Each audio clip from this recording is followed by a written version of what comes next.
Annyeonghaseyo, all my beautiful people. How are you doing today? Welcome to the alternate point of view. Welcome to the new subscribers. Welcome to my OGs.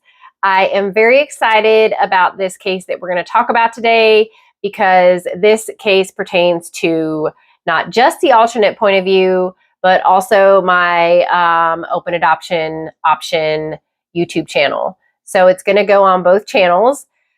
And speaking of videos going on channels, I am also going to not just be doing jury trials or recapping trials. I am also going to be doing some crime that is happening around the world.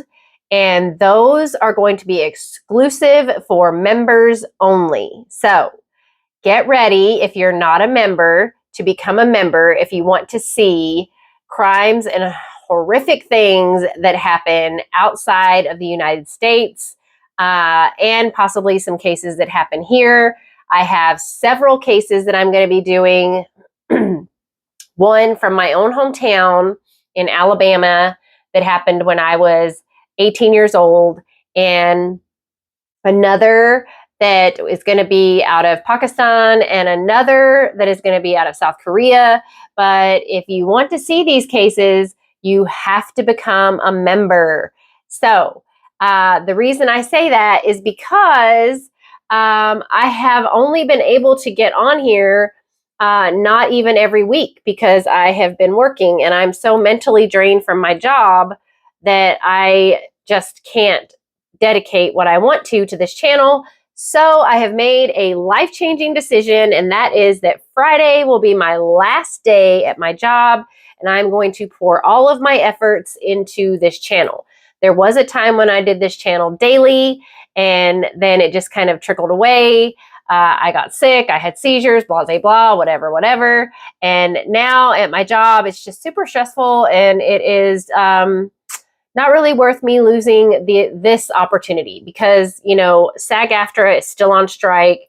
It's hard to get jobs in the acting industry, and this is all I have. And I absolutely love doing YouTube. And even though I don't do it for the money, I would like to break even on some of the money that I have been spending to keep this channel going. As with YouTube, I can't get sponsors because of the content that I do and because I won't not say some of the words that YouTube doesn't allow you to say, which makes no sense to me. So I get censored a lot. Also, because I've only made 60 whole cents on YouTube, and I've spent way more than that on this content. So I would love to see how many people will become members in order to see some of this true crime, uninhibited videos and content that is going to come from all over the world. So, are you guys ready for today's case? So I have been watching this trial every day. It lasted longer than they expected it to. But if you have not heard about Florida versus Timothy Ferriter, let's talk about it. So, Florida versus Timothy Ferriter is a child abuse, false imprisonment case that involves an adopted young boy, which the reason why I hesitate to say adopted is because when you adopt a child, they're your child. And I don't like to single adopted children out because it's not fair. It's not right. It is just, you know, I mean, when you make the choice to adopt or have your own child, that should just be considered your child. And the media is making a point to call him the adopted child because, well, A, yes, he is adopted, and B, because he was treated differently from his siblings who were biological. So this is what makes this case so interesting.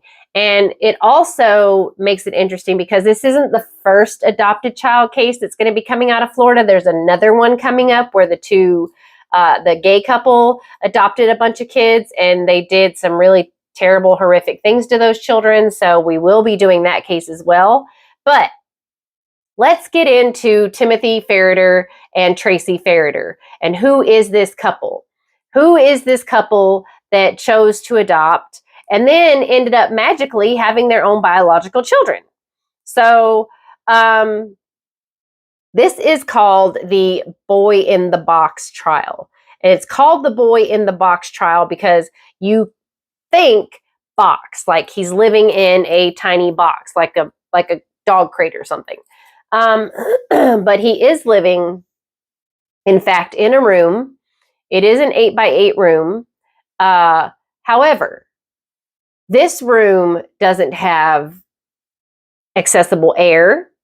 It doesn't have accessible lighting. It doesn't have access to get out. It doesn't have accessible bathroom. It doesn't have electronics. It doesn't have a nightstand. It doesn't have a box spring or a bed. It just has a twin size mattress on the floor. There is a Ring camera that is installed to watch him as if he is some sort of psycho. There is a desk for him to do homework, but due to the fact that he's not allowed to have light unless they give him light, it's really hard for him to do his homework. So this is, as the defense says, this is the only way they knew how to punish him for his wrongdoing because nothing else worked. And this is what they did in order to, show him that he could not behave the way he was behaving. So this would be, I don't know, maybe to some people okay. Like I've stated in the past, like my parents would threaten to take the door off the hinges because I would slam my door when I was mad. So, there are things that were different growing up than they are now, but to lock your child, isolate your child away from the family in an 8x8 room in the garage on a concrete floor with no air. Now, it did have an AC unit, but he was not able to control that unit. So if he got hot, he was just hot. If he got cold, he was just cold. He couldn't turn a light on. It didn't even have a lamp. The light was controlled from the outside. He couldn't get out of the room because the door was locked and only had a handle on the outside. And he didn't have a bathroom or access to go to the bathroom. Instead, he had one of those orange Home Depot buckets. So when you hear that, you think, oh my God, that is horrible, right? But imagine that this is happening to a 9-year-old up until he's 14 when it is discovered. So this is happening to a child. Prisoners get more freedom than this child got. Prisoners have running water in their cells. Prisoners have a toilet in their cells. Prisoners have a TV in their cells. Let's get real here, okay? Prisoners are treated better because they have civil rights, where this poor child had none. Now, I'm all about when you're the parent, and your child should do as they're told, and your child should act in a respectable manner, and your child should be obviously disciplined, but to be locked away in an 8x8 room with no access to even the bathroom, and then to top it off, he was only allowed out long enough to go to the bathroom or dump his bucket, and then he would be given a peanut butter bread and banana and be forced back into the room to eat all alone. So he was completely and totally isolated from the rest of his family, whom he had an older sister who was adopted from China, and then he was adopted from Vietnam because Tracy and Timothy Ferriter had a calling where they felt that they needed to do something and help children that were less fortunate and adopt these children from Asia and rescue them and save them and bring them to America and give them this great life, which the 17-year-old Chinese girl was able to get. And they also claimed that they wanted to adopt a child from the same area, not the same place, not China. They didn't adopt another Chinese baby. They adopted a Vietnamese boy. Because to them, they're clearly not educated and they're ignorant, but neither of those cultures are anywhere near the same. Honestly, the only thing that's nearly the same about any Asian culture, for the most part, is that we have slanted eyes.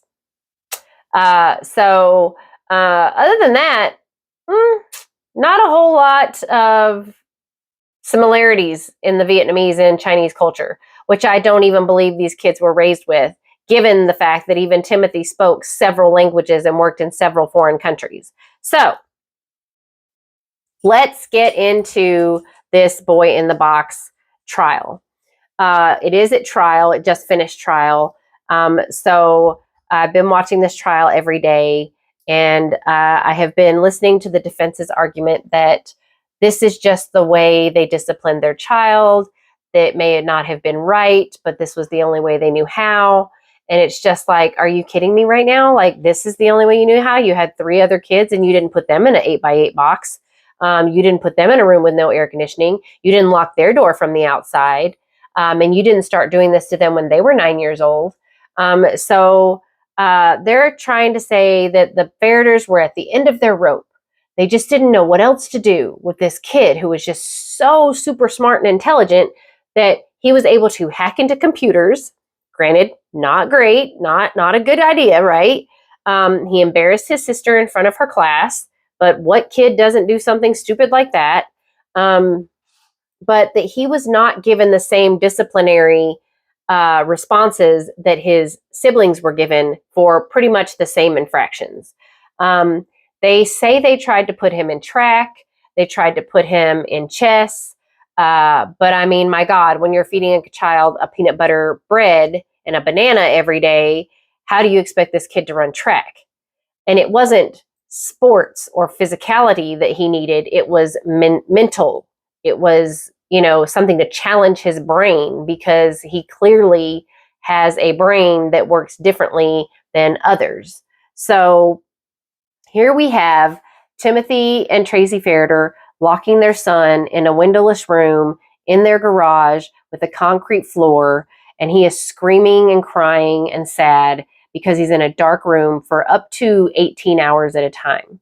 Now, Timothy and Tracy's trials are going to be separated. Timothy already had his trial. Tracy has chosen to do hers separately. However, she has been allowed in the courtroom the entire time, which I find very strange, because she is now seeing the defense that Tim had and seeing what works and what doesn't. And clearly, as we will see going along in this trial, what worked and what didn't for the defense and the prosecution. So the boy, who we will call RF, did testify against his parents, and he did say this dream statement for a defense. I wish everyone would forget about this, move on and move forward, and just forgive and forget and let it go. This is a child speaking from a traumatized, abused brain. This isn't a child speaking from, rationale. He was very matter of fact in his statements. He was very kind of monotone, but he is going through that little teenage voice change, so he's only 14. He's 16 now, I believe. But he was 14 at the time that all of this was discovered. He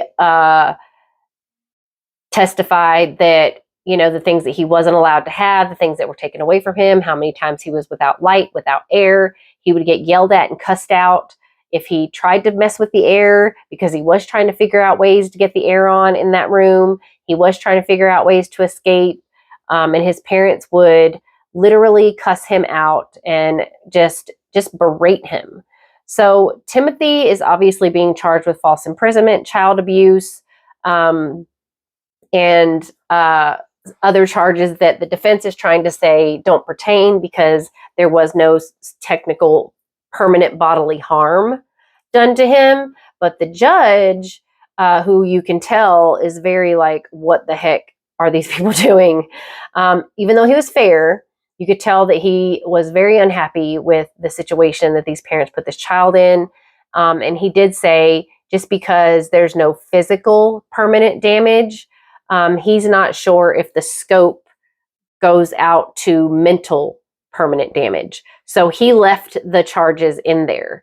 How did this all get discovered? How did everyone find out that this kid is living in an 8x8 room where his twin size mattress, no bed, no frame, no nothing, just a mattress on the concrete floor, when his dad would open the door yelling at him first thing in the morning, screaming at him, "Are you up? Is there anything in your bucket? Is it dirty?" That door would hit the bed because a bed is about 6 feet long. So the door was about 2 feet. So that would hit the bed as soon as he opened it, screaming and yelling at this kid to get up, go use the bathroom, go dump his bucket. I mean, how humiliating is that for a child to have to use the bathroom in an orange Home Depot bucket? That's what he had to do because he was locked in the room for so many hours. So everyone says there's two sides to the story, and every story, of course, but I honestly don't think anything justifies locking your child in an 8x8 room, and that the Ferriters claimed was a good thing, and it was the way that they disciplined him. But again, they didn't discipline the other kids that way. So we'll start from the beginning. The Ferriters moved to a place called Jupiter, Florida, which is a very, I guess, religious area, also very well-to-do, mostly white-collared families, very respectable, all-American type of area in Florida. And when they were younger, they were on a trip to Honduras together when they were a young couple, and they claimed that they had a religious calling, that God talked to them and begged and told them that they needed to help the less privileged. And in their mind, that meant adopting kids from Asia. Whatever. So that's what they did. They adopted their first daughter, their first child from China, naming her Fiona. And then she literally did just get everything that she could ever ask for. I mean, she had a really good life. Then they decided again that they wanted to adopt another child in the same, I guess you could say, area, but I mean, my God, he was from Vietnam. So they adopted a child from Vietnam, a boy, and then we will call him RF. He was adopted at 17 months old, so he was almost 2 by the time they adopted him. And then years later, they had their own biological children, and they had moved to Tucson, Arizona. And then they moved back to Florida in 2021. So they buy this really nice house in Egret Landing in Jupiter, Florida, in an upscale neighborhood. And they are raising their 4 children, 17-year-old Fiona, 14-year-old RF, and 13-year-old Nola, who is their biological child, and 3-year-old Pierce, who is their biological child. Their children attended a prestigious private school, Independence Middle School, and then outwardly, everything was wonderful, because if you hear some of the witnesses even speak on the stand, they talk about this family like they're a really great family. They talk about RF as if he's a very well-mannered young man. Now, granted, no one from Florida testified on behalf of Tim. Everyone that testified was from Arizona, and none of these people were aware that RF was being locked in his room and that he was living in the garage. So how did this get discovered? What happened? So here we are in December of 2021. Now, this is the time that they are moving from Tucson to Florida. They get a contractor to build this 8x8 office, is what they called it. And the contractor thought it was a bit strange because the light switch was on the outside, the doorknob and lock was on the outside. It was a bolt lock. There was no way to get out of this room. He was asked to put no paint or anything. It was just drywall. And he did get told to put a ceiling on there, no flooring of any kind. It was just the concrete garage floor. He did put in a windowless unit. There are no windows in this room. So he thought it was kind of strange that if this was being used as an office, how would you get out of said office unless you just left the door open? And then why would you control the light from the outside and not inside? So, I mean, this is more like a storage room, really. Like, I mean, I think my storage room is about the size of this poor kid's room. So right away, he felt like something was strange about this. He did report it to police, but I don't think that the police really thought anything of it because, I mean, you know, people can build whatever they want, right? So Timothy is a very well-to-do guy. He's worked for some Fortune 500 companies, Medtronic and Boston Scientific, and also some startups. He's pretty set, and he's very charming. He's a successful marketing guy. And if you know anyone in marketing, they're very, very outgoing, very charming, very nice, friendly. He could speak several languages. I hope that some of those languages was Chinese and Vietnamese, but I highly doubt that because, or Mandarin, because it would be nice if he taught his kids that he adopted a little bit about their culture and their heritage and taught them how to speak their own language. But from the way they treated RF, I'm pretty sure that didn't happen. So he was working for a medical device company when they got to Florida. And then, now, like I said, this room was built in December before they moved to Florida. So they already pre-planned the build of this room before they got there. Then on January 28th, so this is about a month, 6 weeks after they've gotten there, because they only gave the contractor 2 days to finish the job. So he was given 2 days to build this office, and they moved to Florida. Well, January 28th comes along, and poor Timothy and Tracy are at their wits' end, right? Because their kid is missing. Oh my God, where is RF? So they call the police and they report him missing. They can't find their son. Where is their son? But they wouldn't let the police in the house. They would only talk to them on the front porch. Very strange. So the detective thought, this is weird. So Detective Sharp, once he responds to the house and he finds out that their son is missing and he realizes that they won't let him in the house, he thinks there's more to this story than just a runaway. So they check the middle school and find out he hadn't taken any classes there, even though the parents said that that's where he was going. They visited the house on the 28th and the 29th. Still no sign of the kid. Then on January 30th, the officers returned and nobody opened the door. But then the officers were managed to be let in and they walked around and they realized after inspecting this house that there's this room in the garage. And when they inquired, Tracy replies that this room is an old office, which now they use for storage. So it's just a storage room, which, like I said, that is exactly what a storage room would kind of be. Light on the outside, locking on the outside, you know, that kind of thing. But what they find in this storage room is a twin-size mattress, gray bedding, and a foldable desk and chair with some books. And also a camera up in the corner. And they realize that it's just all made out of drywall, no paint, and the floor is concrete. There is a rug, but the rest of the floor is concrete. And it looked like someone had been living in this room. Tracy finally changes her statement and says that sometimes the kids use the room as well. So January 31st comes around, and the officers got a call from the middle school informing them that RF was found on camera at the school. So he goes to school, goes back to the school. He's clearly looking for help. But instead, he runs from the police, and the police finally catch up with him. And when they do, and they sit him down and they talk to him, he reveals a shocking story. He says that he's been kept as a prisoner in this room, in the garage, for up to 18 hours a day, and that he would rather go to prison than go back to his real house. Do you know why he would rather go to prison?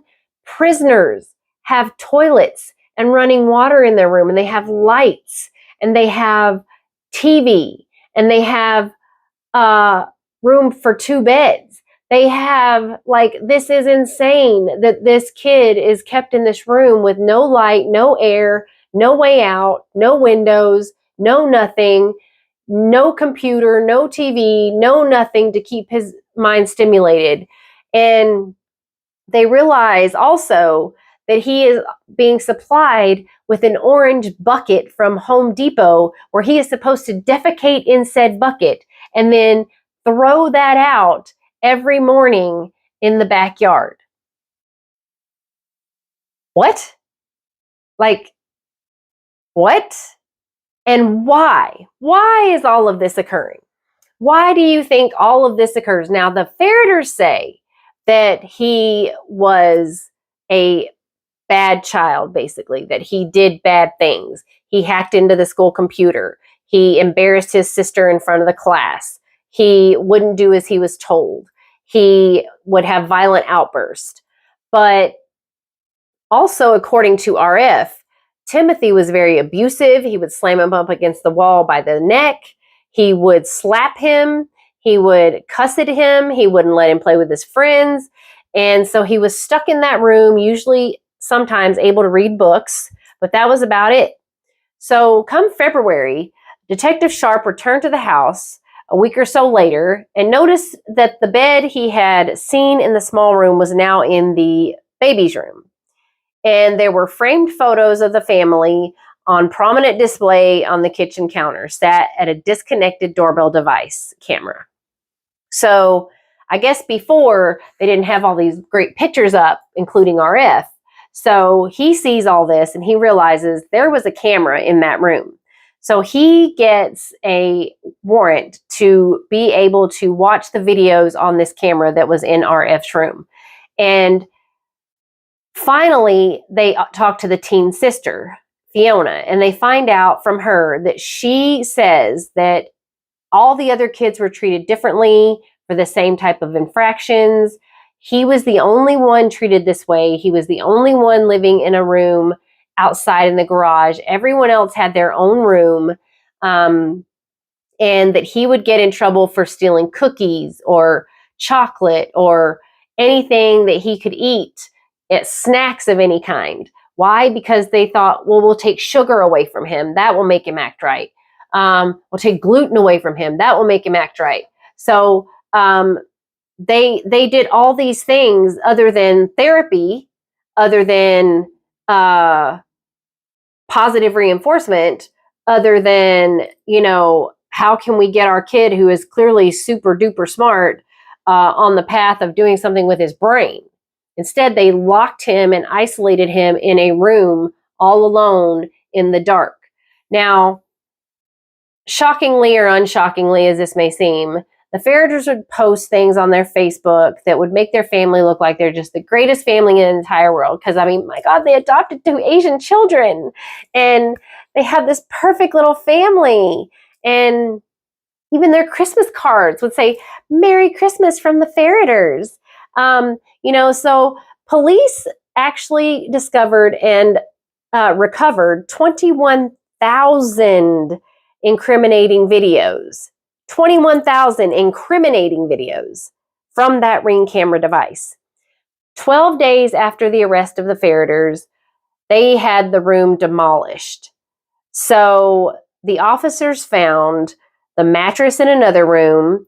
The thing is, they had that room built in 2021. And when they moved in there, that was before they moved in there. the room was already ready to go. So they kind of decided beforehand what they were going to do with RF before they even got to Florida. He was going in that room. Now, Timothy was offered a plea deal. If he would accept the charge of child abuse, he would get 2 years in probation. Well, he turned that down. He decided he was taking this to trial. So that's what he did, which unfortunately for him was not the best decision he could make, because I've been watching this trial, and let me just tell you that the defense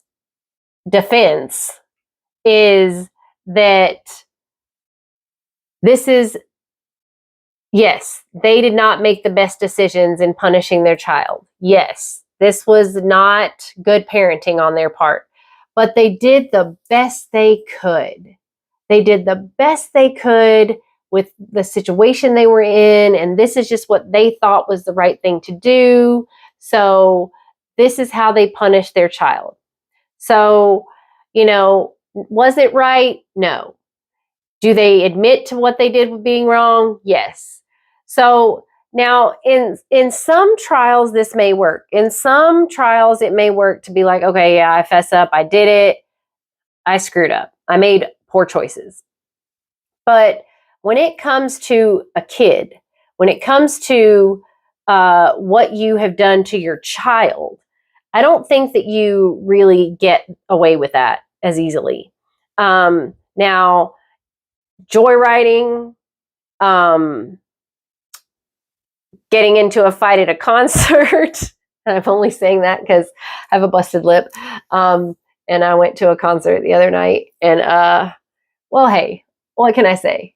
Dudes should not put their hands on females. Random dudes at a show shouldn't do that. So you get what you get. But anyway, I'm going to have some clips on here of how Timothy is talking to RF. It's really, really, really bad. He's cussing at him. He opens the door and he says, get up. Are you awake? Is your bucket dirty? You need to empty it. Go to the bathroom. And then they feed him peanut butter bread and a banana, and they send him back to his room with the peanut butter bread and the banana. So he doesn't get to eat breakfast with the family. For lunch, he has to take to school a peanut butter sandwich, sometimes chips, and fruit. So he doesn't get to eat lunch at school. Now, all of his siblings are eating lunch at school, but not him. And at night, when he gets home from school and he goes back in the room, and they feed him again peanut butter bread and a piece of fruit, and he has to eat alone in his room. So he is completely isolated from the family, completely. When he is allowed out of the room, he has to do chores and he has to dump his bucket. We hear parts during the trial in the video of Pierce, the youngest child, coming into his room, and he's aware that this is not a good room. He's aware that he's even making some of the same comments that the parents make. Like, is that your bucket? Is it dirty? Do you need to dump your bucket? I mean, like, why would a 3-year-old, that's terrible. So how did all of this start? So Timothy and Tracy think they are the greatest thing in the whole wide world because why? They adopted these 2 Asian children, but then they had 2 of their own biological children. And this happens a lot with adoptive people, more often than it should. But this didn't start in January of 2022. This started in 2017 when RF was only 8 or 9 years old. Now, what is an 8 or 9-year-old doing that is so awful that you put a padlock on his door in his room when he did have a room in the house until the new baby is born, the new boy is born, and then you put him in the garage? They say it's for the safety of their family, the safety of him, the safety of others, yet he goes to school. They put him on the track team.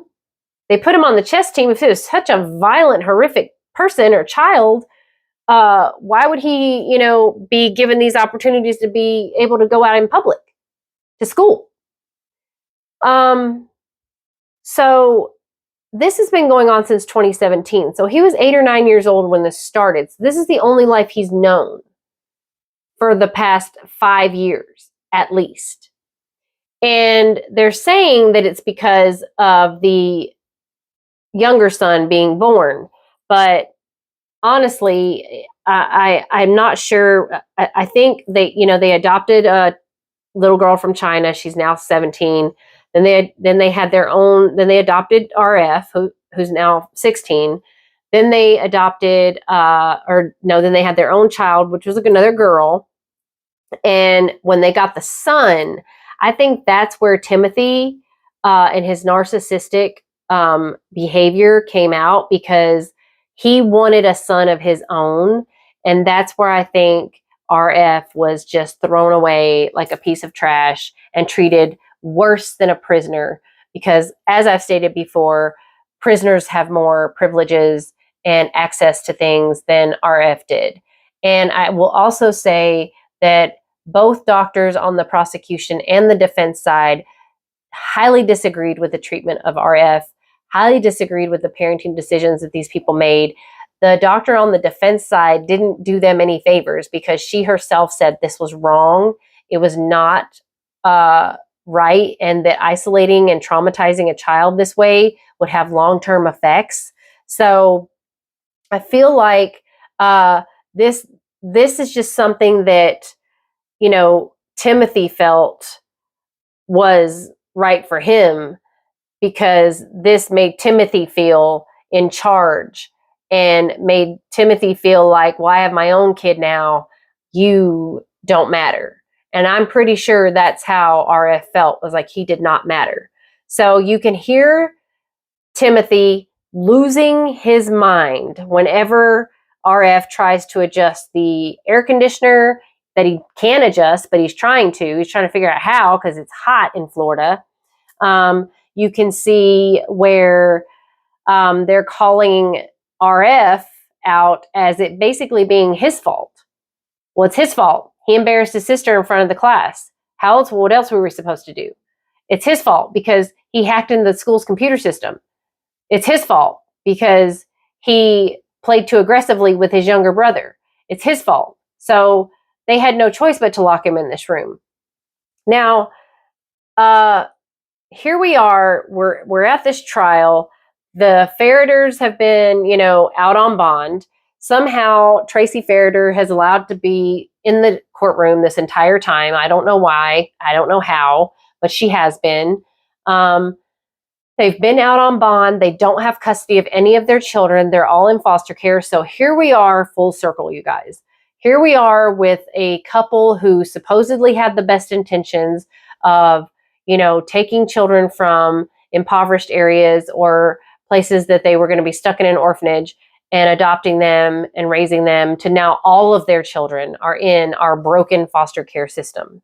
And it just doesn't make any sense that this is what you would do, would be to imprison your child because he did some childish things, So the trial is over. I will say something quite interesting happened since this information came out for me, and my scriptwriter wrote all of this and gave me most of this information. But I will say, since the writing of this, the jury did find Tim Ferriter guilty. And another thing that happened is that the defense made a faux pas mistake. So the jury asked to see videos, of course, of the things that were happening in the room. They asked to see videos of the young man, of RF. And what did the defense do? They sent a video that was not in evidence that showed RF in handcuffs, basically making RF look like a criminal, when in all actuality, he was being detained because he was a runaway. And that's what they were doing, was just detaining him to question him and find out what the heck was going on so that he wouldn't run away again. He was not under arrest, but the actual file said arrest of RF. That child's never been under arrest. So this was a calculated mess up from the defense. It did not work in their favor. The judge was highly pissed, as if he wasn't already with this trial. But I will say the jury got it right. You tell me what you think. Did the jury get it right, finding Timothy Ferriter guilty? Do you think if he had done the plea deal, he would have been better off? I'm not really sure what the sentencing could be. It's going to be November 16th. I don't know what Florida law says as far as sentencing for this type of stuff. But I do know that the defense tried to get some of these charges taken away or lowered. And even the judge, because some of these charges say that, you have to be physically abused and physically mangled, permanently physical damage done to you. And the judge felt that mental permanent damage fell under that umbrella. So he felt that this kid was quite traumatized. And even though RF said on the stand, I wish everyone would just forgive and forget and move on from this situation, I believe that comes from a very traumatized, brainwashed young man who really does want to move on with his life and doesn't want this to be his defining moment. And I also think that, because these are the only parents he has, I do believe he loves his parents. Does he love what they did to him? No. But I do feel like the jury got it right, calling Timothy guilty. We'll see what the sentencing is. I can say that even though the judge was fair, I could tell that he was very against how these parents treated their son. And I will also mention that when you adopt, and I'm saying this because I come from an all-white family, even though, I'm half Korean, I don't know much about my heritage. I am learning myself on my own. Also, when you don't look like your family, all my family was blonde hair, blue eyed, and then I was the dark headed one. And, I look at my oldest son who I placed for adoption because I am a birth mother. I ended up doing the same thing to him. Like his family's blonde hair and blue eyed, and he's the only dark haired one. So I didn't really think those things through at the time, but you're already singled out. You already know you're adopted because you don't look like your family. You already know all of these things, but I will encourage those who adopt because I am an open adoption advocate. I will say this: if you are going to adopt a child from another country, from another race, please educate yourself about that child's heritage, their culture, anything that you can get, because they deserve that. They deserve to know where they come from. They deserve to know what their culture is. They deserve to know the language if they can learn it. They deserve all of those things because you are doing that child a disservice by, only teaching them your family values, which is understandable because that's the way you were raised or what have you. But when you take on the responsibility of a child from another country or another race, you're taking on more than raising your own child.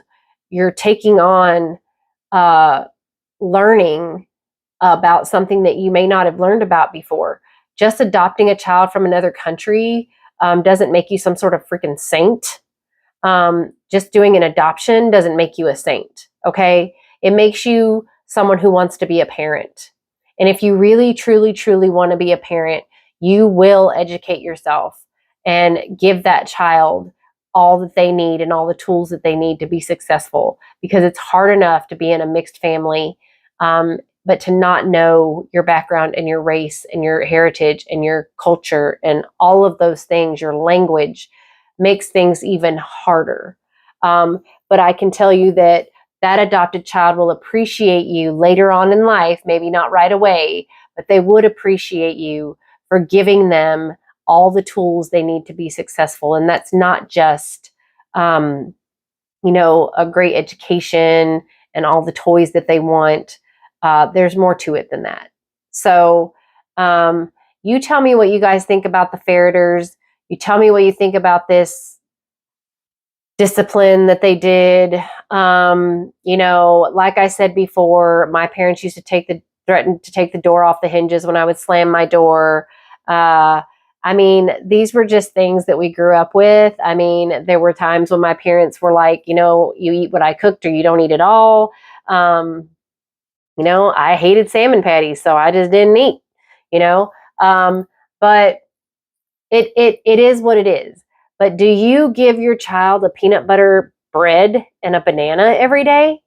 Is that appropriate child raising?